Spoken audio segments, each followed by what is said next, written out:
안녕하세요. 여러분과 함께 공공경제론 한 학기 동안 함께 배우게 될 행정학과 김철회 교수입니다. 오늘은 첫 번째 강의로 제가 다른 모든 수업 시작할 때 행복에 관한 좀 이야기를 하면서 저 자신을 좀 오픈하는 그런 시간을 갖는데 행복론 강의를 한번 여러분과 함께 나눠보도록 하겠습니다. 화면 공유를 해볼게요. 그래도 이번 학기는 여러분들하고 대면 수업을 할 수 있게 돼서 좀 그래도 더 친근하게 만날 수 있어서 다행으로 생각하는데, 아무튼 저는 실제 수업 시간에 말씀을 드리겠지만 매주 동영상 강의를 유튜브에 먼저 올려드리고 그 다음에 그것을 보고 예습을 하고 오셔야 저하고 실제 수업은 질의응답으로 진행되기 때문에 이걸 꼭 미리 보셔야 되겠습니다. 그래서 저번에 오늘은 이제 첫 번째 강의니까 좀 일찍 올려드리는 겁니다. 제 영장입니다. 제가 15주 강의로 되어 있는데 행복함수는 덤으로 하는 거기 때문에 영장, 행복함수란 무엇인가로 시작합니다. 오늘 이 동영상에서 다룰 내용은 첫 번째, 어떤 나라가 더 행복한가? 나라 수준의 행복 비교. 그 다음에 두 번째로 나에게 행복이란 무엇인가? 저의 이야기를 좀 여러분들하고 나누는 거예요. 그 다음에 나의 행복 요인은 무엇인가? 나의 행복함수는 어떻게 찾아갈까? 하는 저의 생각들을 나누면서 결국 우리가 살아가는 것도 좀 더 행복하기 위해서 살아가고 있고, 또 무엇이든 선택하는 것도 더 행복하기 위해서 선택을 하는데 행복이 뭔지 좀 알아야 되겠죠. 첫 번째, 어떤 나라가 더 행복한가? 이 이야기는 UN에서 United Nation, UN에서 매년 발표되는 World Happiness Report라는 게 있습니다. 이제 올해 발표된 거는 작년도에 조사한 내용을 발표했는데 2021 자료를 한번 살펴보도록 하겠습니다.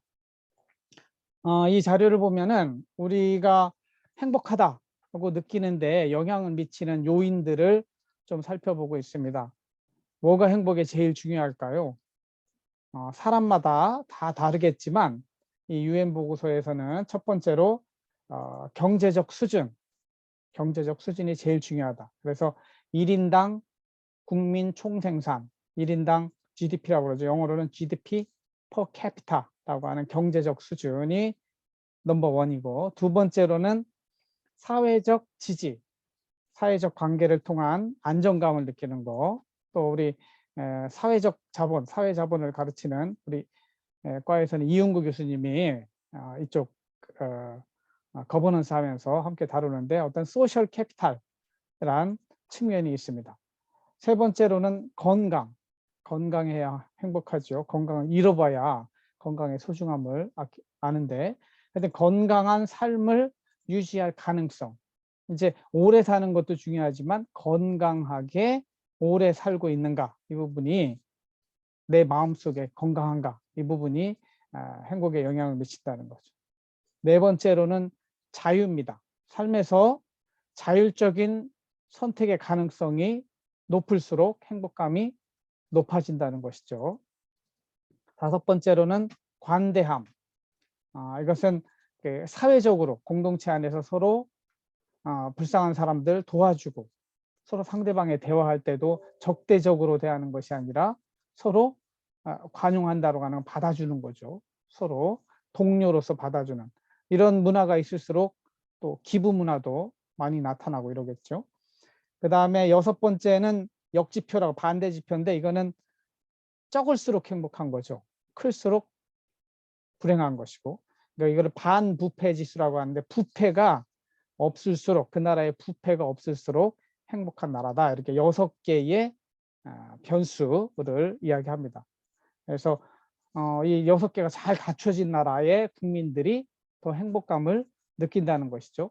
돈도 많이 벌고 사회적 관계도 좋고 건강하고 자유를 누리고 또 서로 기부도 많이 하고 부패가 없고 이런 나라가 더 행복할 것이라고는 가정하에서 이 조사를 하는 것이고, 여기 나오는 디스토피아라는 개념이 있습니다. 유토피아, 디스토피아. 그러면 유토피아라고 하는 거는 토마스 모어가 여러분들 사탐 때 배웠겠지만 이 암이 정복된 나라, 불행한 요인이 없는 나라, 그런 나라를 유토피아라고 할 수 있습니다. 유라고 하는 건 없는 나라라는 뜻이니까 유토피아죠. 반대로 디스토피아 이런 개념을 쓰는데, 이거는 뭐냐면 유토피아의 반대예요. 지금 우크라이나에 전쟁이 일어나서 러시아랑 싸우고 있는데 그 땅에 가면 어떻게 했어요? 지옥 같은 느낌이 들죠. 그런 나라를 디스토피아 이렇게 합니다. 6개의 변수를 다루고 있는데 이 6개 변수의 최하위 아주 가장 낮은 상태에 빠지면 그런 나라는 디스토피아라고. 예를 들면 우리 이 지구상에도 다시 이 핵전쟁, 3차 전쟁이 3차 세계대전이 일어나면 이 모든 나라들이 디스토피아가 될 가능성도 있죠. 근데 그래서 이렇게 6가지 행복에 영향을 미치는 요인들이 있다. 그래서 여기 보면은 나라들이 나오고 순서별로, 그 다음에 핀란드 가로 안에 점수가 나오잖아요. 7.842. 여기 이거는 뭐냐면 100점 만점에 100점 만점이 아니라 여기 10점 만점으로 하는 겁니다. 10점 만점에 몇 점 정도의 만족감, 행복감을 느끼느냐 하는 겁니다. 그래서 1등은 핀란드라고, 핀란드 나라는 7.8의 국민들이 하는 거죠. 뭐 전체 국민에게 당신은 얼마나 행복하십니까? 10점 만점으로 따지면 평균적으로 핀란드 국가의 국민들은 7.8점을 준다는 것이죠. 다음은 덴마크 7.6점, 그 다음은 스위tzerlän드 7.5점, 아이슬란드 비슷합니다. 네덜란드, 노르웨이, 스웨덴, 룩셈부르크, 여기까지가 저 북부 유럽에 있는 나라들이라고 볼 수 있고요. 그 다음에 저 섬나라 뉴질랜드 7.2로 놓고, 그 다음에 오스트리아죠. 오스트레일리아. 여기는 호주를 말하고 여기는 오스트리아 말하는 거죠. 그 다음에 이스라엘, 저머니, 캐나다 뭐 이런 식으로 나갑니다. 영국은 17등. 뭐 등수가 중요한 건 아닌데 하여튼 영국은 7점. 그 다음에 미국은 6.9점 이렇게 나와 있어요. 그러면 대한민국, 우리의 조국인 대한민국 국민은 얼마나 행복하다고 느낄까? 여기 나옵니다. 전체 국가 중에는 이게 150 몇 개 국가를 하는데 62등 정도 합니다. 점수로 따지면 5.8 이렇게 나오죠. 주변 국가들을 보면은 5.8, 9점 하는 게 포르투갈, 그다음 필리핀보다도 못해요. 우리 국민들이 느끼고 있는 행복감이. 네? 여기 파란색 보면 알겠지만 경제력은 우리가 필리핀보다 훨씬 좋아요. 그러나 전체 만족도는 떨어지는 거죠. 뭐 때문에 그럴까요? 이쪽 부패 부분도 있고요. 이런 부분도 있어요. 여기 두 번째 부분, 사회적 지지 이런 부분들이 좀 낮다고 볼 수도 있습니다. 일단 우리 밑에는 이렇게 페루, 보스니아 이렇게 재팬, 우리 관심 있는 재팬은 5.9점으로 56등 이렇게 되어 있습니다. 가장 불행하다고 느끼는 나라들 150개 국가를 조사했으면 맨 밑에 있는 나라는 아프가니스탄, 정말로 전쟁을 겪고 살기 어려운 나라죠. 짐바브웨, 이거는 아프리카에 있는, 여러분들 잘 모르죠. 루안다, 이런 나라는 거의 3점대 10점 만점에 3점대의 만족도를 느끼고 있는 이런 불행한 나라가 있습니다. 그래서 다시 보면은 우리나라가 이렇게 경제력은 상당히 좋지만 다른 요인들이 좀 약하기 때문에 우리 62등밖에 못하고 있다. 물론 뭐 이런 숫자가 그렇게 중요한 건 아닌데 그래도 전반적으로 대한민국 국민이 얼마나 행복감을 느끼고 있는가 이런 걸 유엔에서 조사해서 결국 모든 나라들이 좀 대통령이, 정치인들이 좀 국민들의 행복감을 좀 높이는 쪽으로 행동을 하라는 메시지를 담고 있는 것이죠. 그 다음에 두 번째 장부터는 좀 저를 소개하는 겁니다. 행복이 무엇일까? 사실은 여러분 이제 1학년 학생이 많고 이제 자율적으로 결정할 수 있는 대학 생활을 시작했는데 하여튼 입학하신 거 축하를 드리고, 그러면서 이런 시간을 통해서 여러분 자신도 한번 돌아보길 원합니다. 그래서 조경수라는 사람이 아주 오래된 노래인데 행복이란 이런 노래가 있어요. 조경수가 누구냐면 뮤지컬 배우인 그 조승우의 아버지예요. 그래서 행복이 무엇인지 알 수는 없잖아요. 당신 없는 행복이란 있을 수 없잖아요. 이 생명 다 바쳐서 당신을 사랑하리, 이 목숨 다 바쳐서 영원히 사랑하리. 이게 사랑하는 여인이 없으면 이 조경수라는 사람한테, 그러니까 여자 입장에는 사랑하는 남친이 없으면 행복이란 무의미하다, 이런 노래도 있다. 궁금하시면 유튜브 가서 한번 들어보세요. 옛날 노래입니다. 그럼 사전적으로는 행복을 뭐라고 하고 있을까? 한번 네이버라든가 그 영어 사전을 찾아보면 이렇게 돼 있어요. 행복은 요 한자를 보면은 요 행자 있잖아요. 행복. 요거는 이제 그 어원을 찾아보면 꽉 붙잡다, 그런 뜻이 있어요.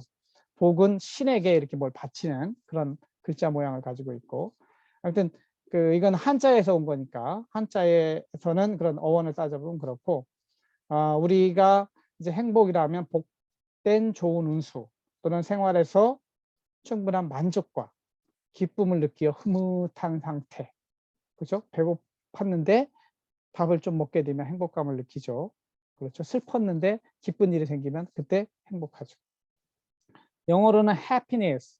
happiness는 번역을 하면 희망을 그리는 상태에서의 좋은 감정, 원하는 욕구와 욕망이 충족되어는 그런 상태.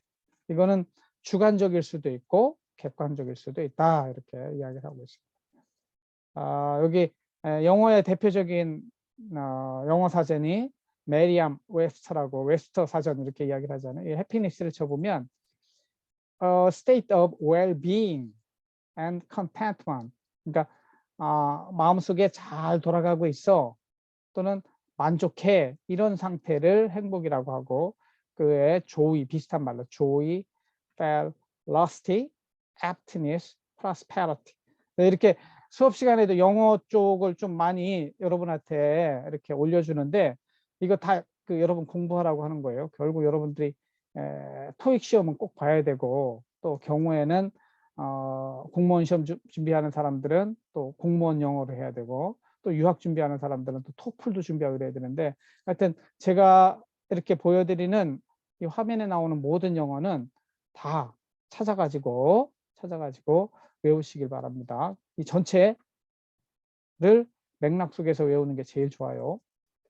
그 다음에 좀 더 깊이 들어가서 철학적인 이야기를 해보면, 행복에 대해서 제일 먼저 좀 철학자 중에 이야기한 사람은 이제 여기는 아리스토텔레스라고 하는 기원전 350년 전에 이 사람이 쓴 책이 니코마키안 에틱스라고 하는 게 있습니다. 이게 뭐냐면 이 아리스토텔레스의 아들이 니코마키안이에요. 그러니까 니코마키안을 위한 윤리학을 썼는데, 이 안에 행복이란 개념이 나오는데, 이 그리스어로는 유다이모니아라고 되어 있습니다. 그래서 이걸 해피니스라고 우리가 번역을 영어로 한 건데, 이게 뭐냐면 아리스토텔레스가 이야기하는 행복이라고 하는 거는 어떠한 감정이나 상태보다는 어떤 액티비티, 활동을 말하는데, 그래서 아리스토텔레스가 이야기하는 행복은 the good life예요. you라고 하는 게 좋은 상태를 말하는 거예요. 좋은 행동, 좋은 행태, 이런 거죠. 좋은 삶, 이렇게 이야기하는 것이죠. 이러한 철학적으로 행복이라는 개념은 사실은 철학자에 따라서 굉장히 서로 다른 의견을 낼 수 있는데, 외부적인 측면에서는 돈과 건강과 외모와 권력과 이런 것들이 행복을 준다고 할 수 있어요. 그러나 아리스토텔레스는 이거는 짐승들이 추구하는 거다, 이렇게 수준을 낮게 보고요. 이것보다는 내부적으로 관조적인 삶, 여가를 즐길 줄 알고 자유를 누리고 상대방을 존중할 수 있는 그런 가운데 느끼는 행복을, 또는 아파테이아, 아타락시아 이러는데, 이런 개념이 이제 그리스 철학에서 나오게 됩니다. 이것뿐만 아니라 공동체적 측면에서 볼 때는 이 정치적 인간으로서 공동체에 함께 참여하고 공동체에서 함께 일을 하면서 느끼는 그런 행복도 있다고 이렇게 철학적으로 주장을 하는 것이죠. 그래서 아까 이야기한 아파테이아, 아타락시아 개념을 조금 더 살펴보면 여러분들이 아마 저는 고등학교 때 윤리 시간에 요즘 사탐 시간에 이걸 배우는지 모르겠지만 서양 철학에서 스토아 학파라는 사람들이 있어요. 이 사람들이 생각하는 행복은 아파테이아라고 합니다. 즉 금욕적인 생활의 핵심이고 어떠한 정념이나 욕망에 휘둘리지 않는 이런 상태를 스토아 학파에서는 이게 우리는 금욕주의라고 하죠. 그런 상태를 말하고 반면에 헤도니즘이라고 하는 거는 요거는 이제 퀴레네 학파라는 철학에서 나온 건데 여기는 그런 이 정신적인 이념적인 그런 행복 말고 여기는 우리 육체적으로 느끼는 쾌락, 어? 배고플 때 먹으면 맛있는 거, 그렇잖아요. 하고 싶은 거 할 때 느끼는 쾌락이 진짜 행복이다. 이렇게 보는 관점이 이 퀴레네 학파입니다. 그래서 총체적 쾌락으로서 육체적, 순간적 쾌락까지 포함한 전체적 쾌락을 강조하고 이거는 나중에 우리 이제 공공경제론 본 수업에 들어가면은 이제 벤담의 공리주의를 배우게 되는데 이 공리주의의 바탕이 되는 것이 또 경제학의 바탕이 되는 것이 헤도니즘이라고 볼 수 있겠습니다. 그 다음에 또 하나의 금욕주의 비슷한 것이 에피쿠로스 학파가 있어요. 이 사람들은 어떤 것에서 흔들리지 않는 우리 마음속에 순수 이성에 입각한 영혼의 평정 상태를 아타락시라고 합니다. 그래서 고통과 공포가 없는 그 상태, 아타락시아 이렇게 이야기를 하죠. 그래서 헤르만 헤세 책을 읽어보면 아타락시아 그런 표현들이 또 나오고 그래요. 이제 제 얘기로 가서 저는 행복을 어떻게 분류하느냐, 소극, 적극, 개인, 공통 해가지고 2 곱하기 2, 네 가지 영역이 있다고 보는 것이죠. 첫 번째 소극적 행복이라고 하는 거는 뭐냐면 내가 없어서 불행했는데 없는 게 채워짐으로 인해서 행복을 느끼는 거예요. 어릴 적 가난했죠. 가난이 채워지면 먹을 게 없었는데 먹을 게 이제 풍부해졌어요. 옛날에 냉장고가 텅 비어 있었는데 냉장고가 꽉 찼어요. 아, 행복해. 이렇게 하게 되죠. 신체적으로 위험했어요. 우리 동네에 도둑놈들이 많고 강도가 막 많았는데 여기에 이제 경찰이 쫙쫙쫙쫙쫙 깔려가지고 카메라도 깔리고 이래가지고 더 이상 신체 위협을 느끼지 않아요. 특히 이 우리 학교 앞에도 이 카메라 이런 게 없던데 이제 CCTV가 열리고 그러면 신체적인 위협이 줄어들잖아요. 그러한 위협으로부터 벗어나는 것, 이런 것들이 소극적 행복. 저는 이것을 서바이벌의 문제라고 그래요. 소극적 행복은 서바이벌, 생존의 문제가 해결되는 거죠. 생존의 위협이 해결되는 거 서바이벌. 그 다음에 적극적인 행복이라고 하는 거는 이게 서바이벌 문제가 해결이 됐어요. 여러분들 입장에서는 안정된 직장을 얻었어요. 그 다음부터는 더 이상 이런 것들이 행복을 나한테 주지 못하고 진짜 행복을 주는 거는 셀프 액츄얼라이제이션, 자아 실현이라고 하는 거죠. 그래서 위협에서 벗어난 상태에서 진심으로 자기가 하고 싶은 무엇을 추구하는 때 얻는 행복이 적극적 행복이라고 할 수 있어요.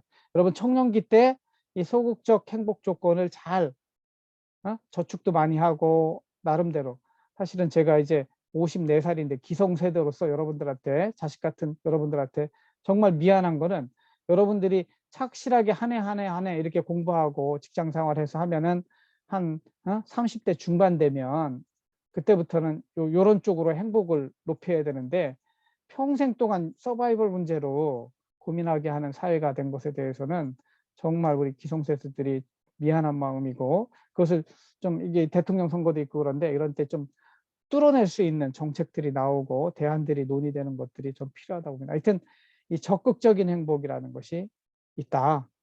그래서 사람마다 이렇게 다르겠지만 시기마다 이제 소극적 행복이 충족되고 난 다음에는 적극적 행복을 추구하게 되는 것이죠.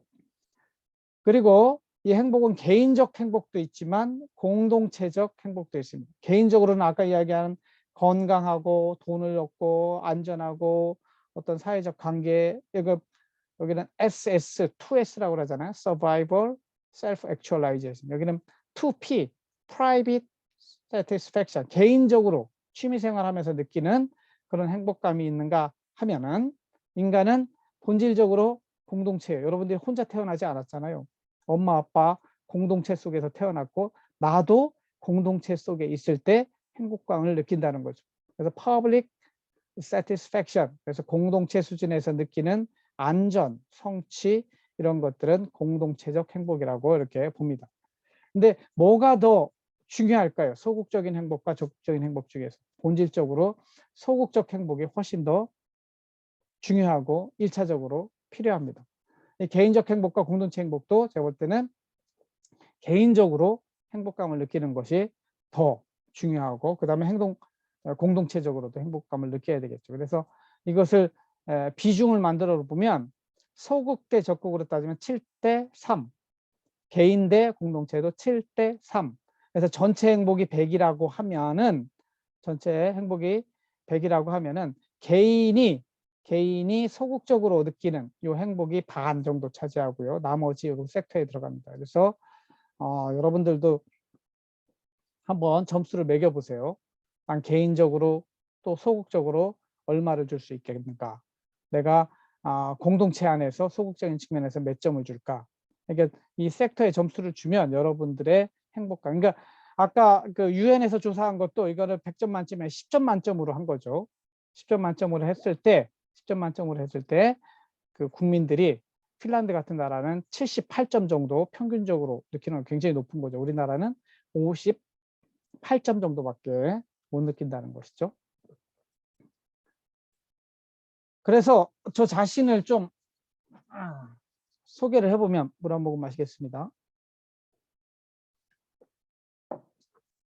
저 자신을 돌이켜보면 먼저 소극적으로 나를 불행하게 만드는 요인들을 한번 살펴보면 저는 이렇게 어떤 시절이 내가 불행했는가, 행복감이 바닥으로 떨어졌었는가 이렇게 보면은 가족과 이별했을 때 저는 어릴 때 우리 둘째 형이 일찍 하늘나라로 갔고 25년 전에 우리 아버지 갔고 15년 전에는 또 제 막내 동생이 또 먼저 하늘나라를 갔습니다. 이런 순간들이 슬프죠. 여러분들 중에도 아직 어리지만 이런 경험이 있으신 분들이 있을 수 있어요.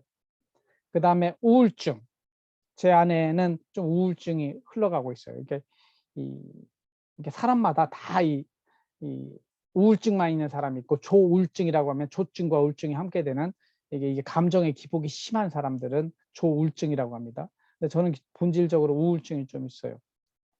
약 먹을 정도는 아니에요. 그 다음에 경제적으로 어려웠던 거. 저는 정말 가난했어요. 어린 시절에. 이런 이야기하면 여러분 꼰대라고 하지만 하여튼 그런 시절이 겪었던 거. 신체적으로 저는 굉장히 약했어요. 어릴 때 늘 형제들이 칠익이라고 불러요. 칠익이라고 하는 게 비실비실대는 닭을 칠익이라고 부릅니다. 하여튼 그런 질병에 걸렸을 때 아플 때 아무리 그걸 극복할 수 있다고 하더라도 굉장히 영향을 미칩니다. 장애가 있을 때 그런 거죠. 인간관계 속에서 왕따를 당할 때, 외로움을 느낄 때 불행감을 느끼죠. 그 다음에 사랑에 실패하고 일하는 거 실패하고 자신이 목표했던 거 실패할 때 그렇죠. 그리고 꿈이 없을 때 만사가 귀찮고 더 이상 소망이 없을 때 불행감을 느낍니다. 공동체적으로는 내가 속한 가운데 그 사회에서 불공정을 느낄 때 그래서 저는 이 공정과 상식, 정의 뭐 이렇게 이야기하는데 저는 그보다는 어떤 표현을 쓰냐면 억울함을 느낄 때 나는 너만 왜 이래 하고 억울함을 느낄 때 공동체적으로 나만 왜 이래 이런 억울함을 느낄 때 불행감을 느끼고 당연히 전쟁, 범죄, 불안전이 이렇게 할 때 당연히 공동체적으로 모두가 불안해하겠죠. 그리고 경제적으로도 실업률이 높고 직장 구하기 힘들고 이러면은 사실은 미래가 불투명하고 이런 것들 공동체적으로 불행한 요인들입니다. 그러면 적극적인 측면에서 무엇이 나를 행복하게 하는가 이런 것들도 스스로 한번 잘 발견해 봐야 돼요. 저는 그 가족들 사이의 관계가 좋을 때 마음속에 행복감이 이렇게 올라와요. 그죠? 가족들 사이에 가장 가까운 관계인데 저 같은 부부 관계, 자녀들 관계 사이에서 뭔가 틈이 나고 갈등이 있을 때 행복하지 않아요. 그러나 저는 다행히 상당히 좋은 관계를 유지하고 있어요. 그 다음에 개인적으로 성취를 했을 때 논문을 쓰거나 승진을 하거나 내가 글을 잘 쓰거나 뭐 이랬을 때 그다음에 저는 조금 우울증이 있고 사유하는 거, 생각하는 걸 좋아하기 때문에 목욕탕 속에서 생각하고 뭔가 이렇게 깨달음을 얻었을 때, 저는 또 하나님 믿는 신앙생활 하기 때문에 그런 하나님 말씀 보고 깨닫는 때, 이런 때 굉장히 행복감을 느껴요. 책을 읽고 아, 이 책 굉장히 나한테 유익했다. 글 잘 쓸 때.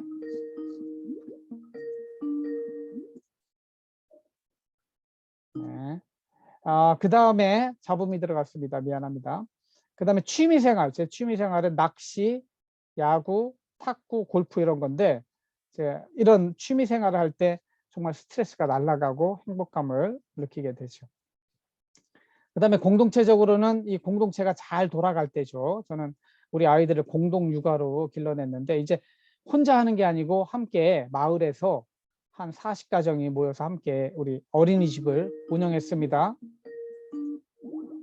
죄송합니다. 다시는 내 소리가 안 들어가게 할게요. 우리 딸이 저 앞에서 뭐 하고 있는데 잡음이 들어갔습니다. 양해해 주시고.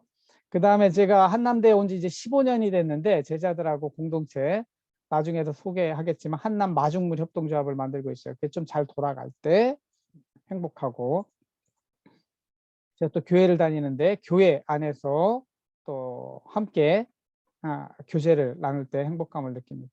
그리고 공동체 전체가 이렇게 성장할 때, 그런 때 행복감을 느끼는 것이죠. 그리고 소망이 있을 때, 이 공동체 전체가, 이 우리 청년들이 정말 소망을 가지고 있는 사회를 만들어야 되는데, 하여튼 그런 것들. 그 다음에 내가 속한 집단, 대한민국, 또는 우리 대전, 그리고 내가 좋아하는 팀. 예를 들면 제가 야구를 좋아하는데 이제 대전은 한화잖아요. 제 고등학교는 한화재단에서 하는 천안 북일고등학교를 나왔어요.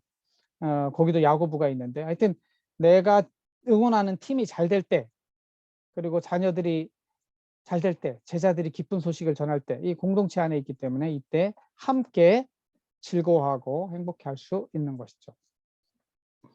그래서 제가 따져봤는데 개인적으로 소극적인 측면에서 49점 만점에 저는 한 30점 줬고요.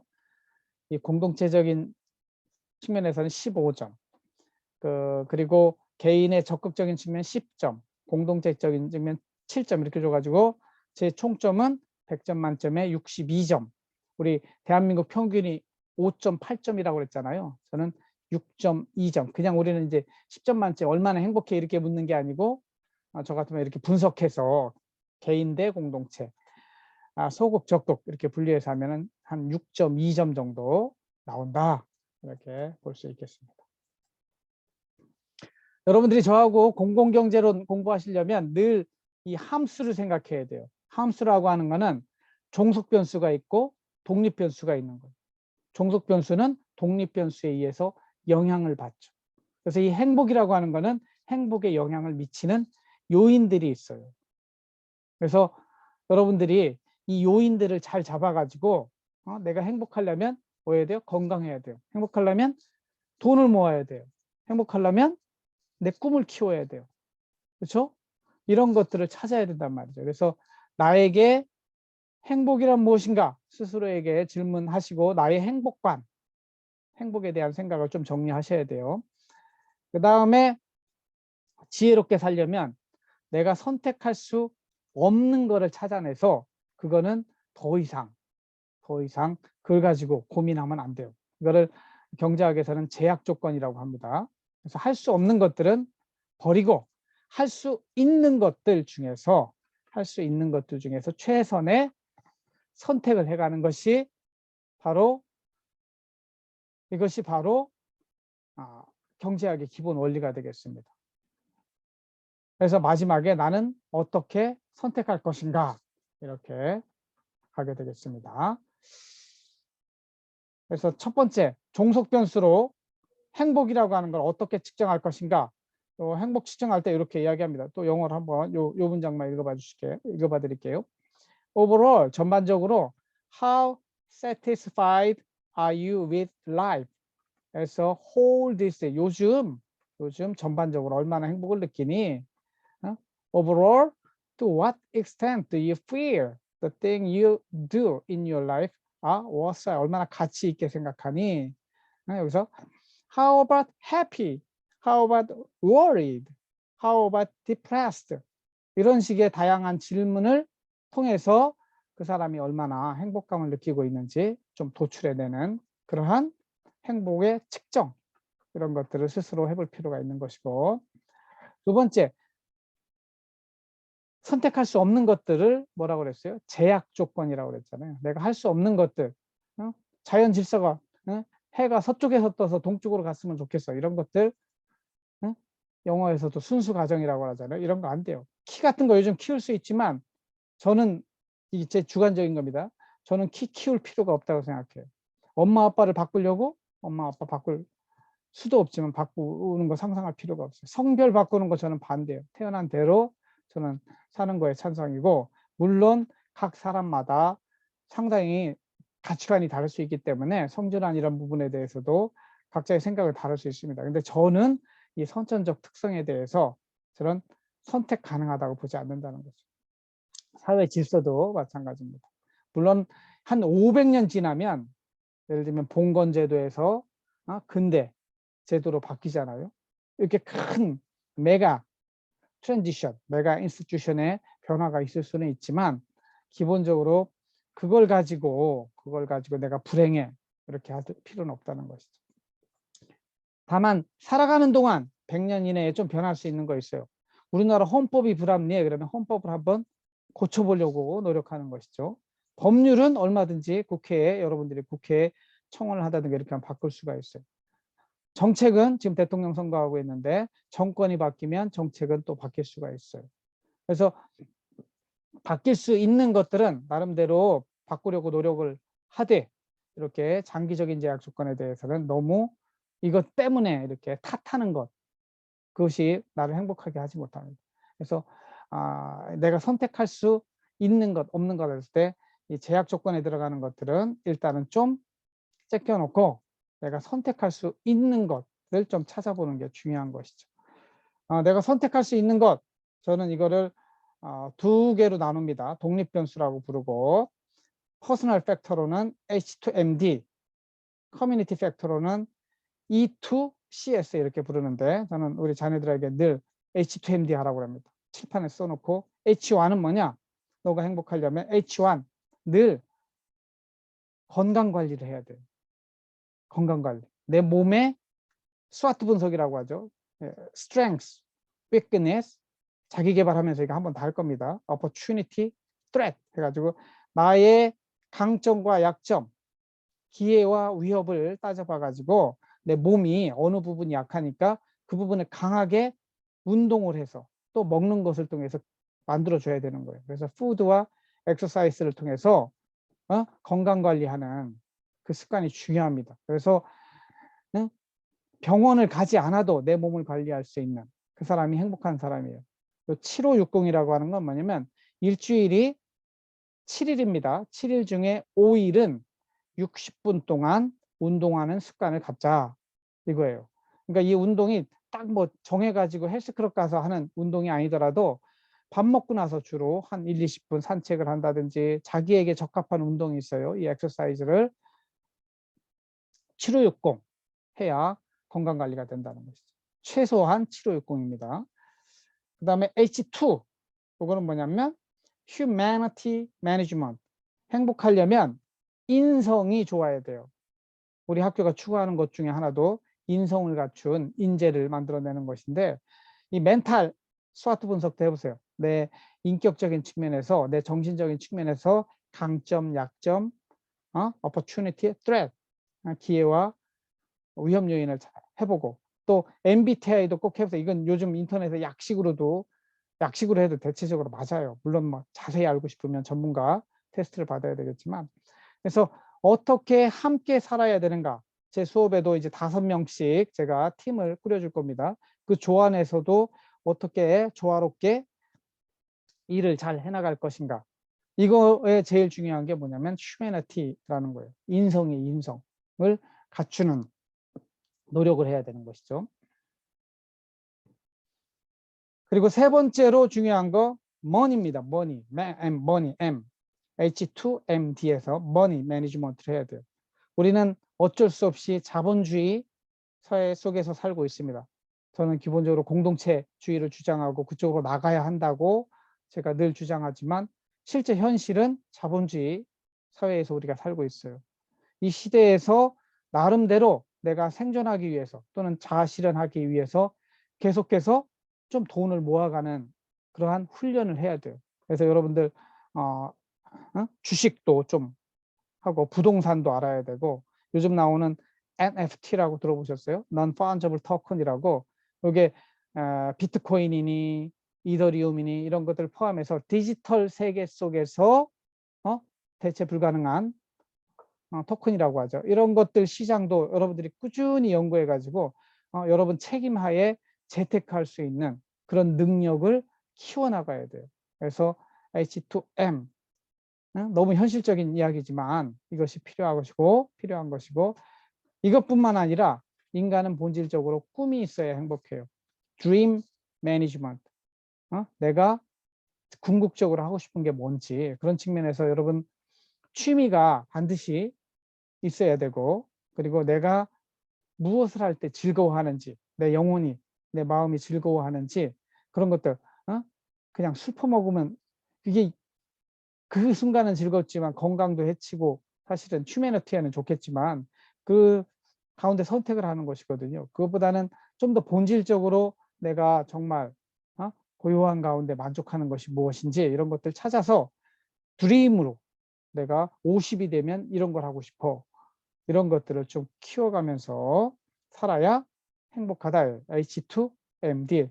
그래서 개인적으로 이 H2MD를 늘 내가 잘하고 있는지 체크해보라 이런 말씀이죠. 두 번째로 커뮤니티 팩터스의 E2CS, 우리 공동체를 이렇게 바꿔나가야 된다는 거죠.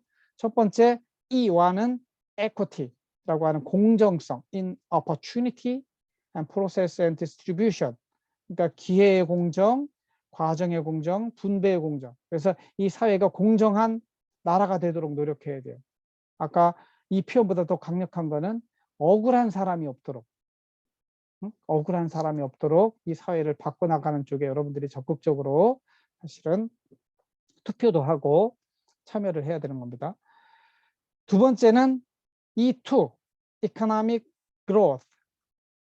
왜냐하면 경제가 성장하고 있을 때 우리가 행복감을 더 느낄 수 있습니다. 그래서 우리 사회가 좀 더 경제가 성장할 수 있도록 여러분들이 이제 결국은 대학 졸업하고 취직을 해야 되는데 어떻게 기여하느냐, 이 사회가 필요로 하는 능력을 여러분들이 갖춰야 돼요. 앞으로 이제 예를 들면 메타버스 시대, 디지털 트윈의 시대로 여러분 시대는 갈 겁니다.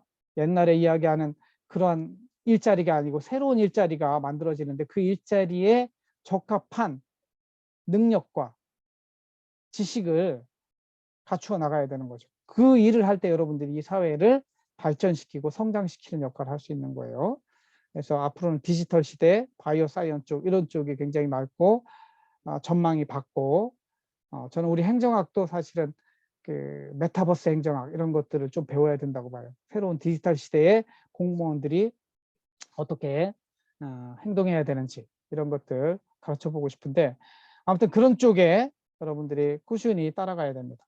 그 다음에 C, Community Development in Local Area. 그 지역마다 이 공동체가 만들어져서 돌아갈 때 더 행복한 공동체, 행복한 사회가 될 수 있죠. 마지막, Social Integration. 그러니까 사회적 통합. 우리 지금 그 선거 가운데 모든 게 그냥 발기발기 찢어져서 서로를 욕하잖아요. 근데 저는 제일 안타까운 게 그래도 우리 다 같은 대한민국 국민인데 올림픽 가면 대한민국 사람들 잘하라고 그렇게 응원하고 하는 우리 배달민족 막 이야기하면서 한민족인데 왜 이렇게 서로에 대해서 심한 말을 하냐 이거죠. 결국 선거 끝나고 나면 우리 다시 하나가 되어야 될 그러한 한민족인데 그래서 이렇게 발기발기 찢어진 사회 속에서는 행복감을 느끼기 쉽지 않아요.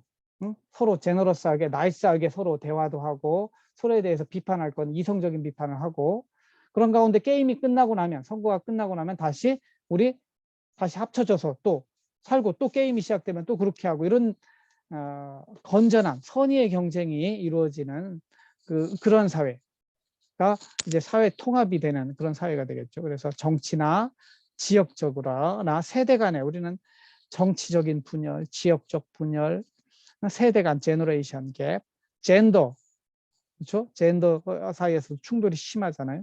그래서 우리나라의 지도자는 이런 것들을 좀 통합하는 그러한 정치인 또는 지도자들이 되어야 되는데 너무 안타깝습니다. 그래서 이런 부분들이 사실은 우리나라 국민들의 행복감을 많이 까먹는 요인이라고 볼 수가 있겠죠. 그래서 제가 오늘 다룬 행복함수를 여러분들이 적용할 때는 먼저 나는 얼마나 행복한가 측정해 보고 요즘 얼마나 행복감을 느끼는가 10점 만점 또는 100점 만점에 한번 테스트를 해보고, 그리고 행복하지 못한 이유가 뭘까? 그 원인을 찾아보는 거죠. 개인적으로는 또는 공동체적으로는, 소극적 측면에서는, 적극적 측면에, 이거는 구체적으로 여러분들에게 적용될 수 있는 사항들을 찾아내라. 그리고 내가 바꿀 수 없는 제약 조건은 뭔가, 난 돈만 있으면 행복한 것 같죠. 그럼 돈이 그러면 하늘에서 100억이 뚝 떨어지면 행복하게요? 그게 가능하냔 말이죠. 그런 것들은 상상 속에서 지우는 것이죠. 어떻게 해야 돼요? 가능한 것 중에서 내가 한 달에 얼마를 저축할 수 있는가, 이런 것들을 조금씩 따져보면서 실현 가능한 것들만 추려서 그것을 위해서 노력하는 것이죠. 그 다음에 구체적인 행동 전략을 마련하고 행동하는 거죠. 그래서 이거는 행정학을 저는 plan, do, see, feedback 이렇게 늘 가르치는데, 인생은 매일매일 계획하고 행동하고 되돌아보고 그 다음에 그걸 피드백, 환류하는 거예요. 한번 이렇게 plan, do, see, feedback. 내가 앞으로 100번은 더 할 거예요. 행정학은 plan, do, see, feedback. 그래서 매일매일 한 장의 벽돌을 쌓아 나아가는 것이 우리 인생입니다. 그래서 저는 사실은 성경을 기초로 살기 때문에 성경에는 저녁 때에 하루가 시작돼요. 그러니까 저녁 때에 다음 날을 위한 계획을 짜고, 그 다음 날이 시작되면 그 계획대로 이렇게 살고, 또 저녁 때에 되돌아보고, 이런 생활 습관을 가지고 있는데, 근데 그렇게 하루하루 벽돌 쌓는 인생, 특히 성장하는 인생은 하루하루 일신우일신이라고 하죠. 하루하루 새로워지는 인생, 더 행복해지는 인생은 매일 일기를 쓰는 인생이더라. 제가 되돌아보니까 그래요. 50평생을 살고 보니까 하루하루 되돌아보면서, 오늘은 이런 거 좋았어, 이런 것들은 좀 안 좋았어, 특히 안 좋은 점, 또 오답 노트를 만드는 거죠. 이런 거 왜 안 좋았을까, 이런 것들을 찾아봐서 내일 똑같은 상황이 오면 그렇게 하지 말아야지, 이러면서 나의 행복이 조금씩 조금씩 더 늘어날 수 있다는 것이죠. 그래서 오늘 첫 시간에 다룬 이것이, 이 내용의 행복함수 내용, 여러분들 삶에 좀 유익하게 적용되길 바라고, 앞으로 15주 동안, 이번 학기 동안 저랑 공공경제론 배우는 것도 결국은 여러분들의 행복에 도움이 될 수 있는 강의가 되기를 제 진심으로 소원합니다. 마지막으로 조지 버나드 쇼라는 사람이 한 명언이죠. 한번 읽어보겠습니다. We have no more right to consume happiness without producing it than to consume wealth without producing it. 뭐냐면 no more than 구문이죠. 이 부라고 하는 거, 돈이라고 하는 거 내가 벌지 않으면 못 쓰는 거예요. 그렇죠? 돈을 쓰고 싶으면 먼저 벌어야 되는 것이죠. 그거와 마찬가지로 행복도 내가 만들지 않고는 행복을 소비할 수 없어요. 그러니까 행복은 하늘에 뚝 떨어지는 게 아니에요. 소위 로또 사가지고 한번, 그거는 100만 분의 1 그런 확률도 안 돼요. 그리고 그 사람이 그렇게 그 운 때문에 그렇게 행복하라는 보장도 없어요. 중요한 거는 하루하루 벽돌 쌓기를 통해서 그 행복을 만들어가는 사람이 진정한 행복을 느낄 수 있는 사람이다. 저는 그렇게 해석을 했습니다. 그래서 조지 버나드 쇼의 이 명언을 마지막으로 오늘 첫 번째 행복함수 강의는 마치도록 하겠습니다. 앞으로 저하고 수업하는 동안에 서로를 알게 되고, 제 수업이 질의응답으로 하기 때문에 여러분들이 미리 예습을 하고 이렇게 오셔야 돼요. 그래서 저하고 함께 지내는 한 학기가 유익한 시간이 되길 제가 기도하겠습니다. 들어주셔서 감사하고 다음 동영상 강의에서 또 만나도록 하겠습니다. 마치도록 하겠습니다. 고맙습니다. 마칠게요.